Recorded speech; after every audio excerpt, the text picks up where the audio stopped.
Good evening mga idol. Tara, pasilip ko sa inyo yung mga itlog natin sa ating mga hen incubator. At nakita ko sila kanina na meron ako mga sisiyo na nakikita na palitaw-litaw sa kanilang pugad. Tara, silipin po natin. So, sisilipin na natin mga idol kung marami na ba. Ito yung una nating native na manok. Meron po ditong siyam na itlog at isa na lang yung hindi napipisa.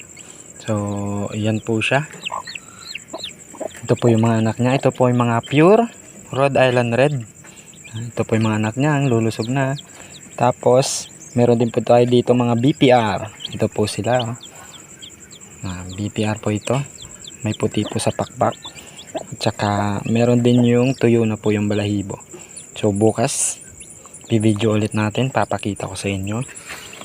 Dito sa pangalawa ay meron na rin ako nakita. Ito naman ay puro mga upgraded native chicken po yung mga anak niya. Ito po mga idol, napipisa na rin. So may bagong kakapisa pa lang. Ito po yung mga anak niya, para mga Rhode Island Red lang din, kaso hindi po masyadong pula. Kaya mga upgraded lang po yan. Ito po yung mga anak niya. Dito sa pangalawa ay meron, sabay-sabay po ito nung May 12 ko lang po ito sinalang. Ngayon meron na po siyang crack. Tingnan niyo po. Yan, may crack po siya. Yan, may crack na po sila. Ito naman ay itlog ng ating native at saka broiler crossbreed natin. At meron din tayo ditong nasa Black Australorp. So ito ay wala pa siyang crack, baka bukas.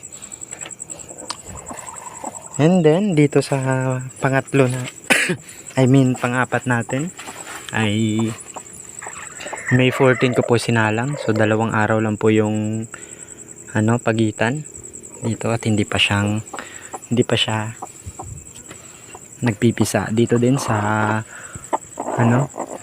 panglima nating inahin, May 15 ko po yan sinalang. Dito po sa ating last na magpipisa ngayong araw, ito po yun sila, May 12 din po. At meron na rin po siyang mga sisiyaw, kaso yung iba ay papisa pa lang.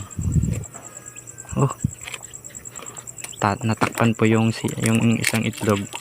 Kawawa naman, baka hindi na ito makakalabas. Natakpan po ng ulikaba ng isang itlog. Yun po. Babalik lang po natin, baka mapisa pa.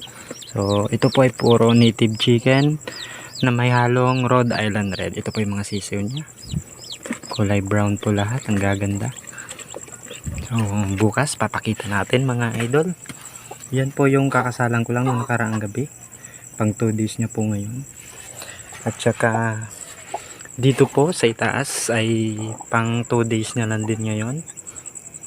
Tapos yung panglas natin na naglilimlim dito po siya na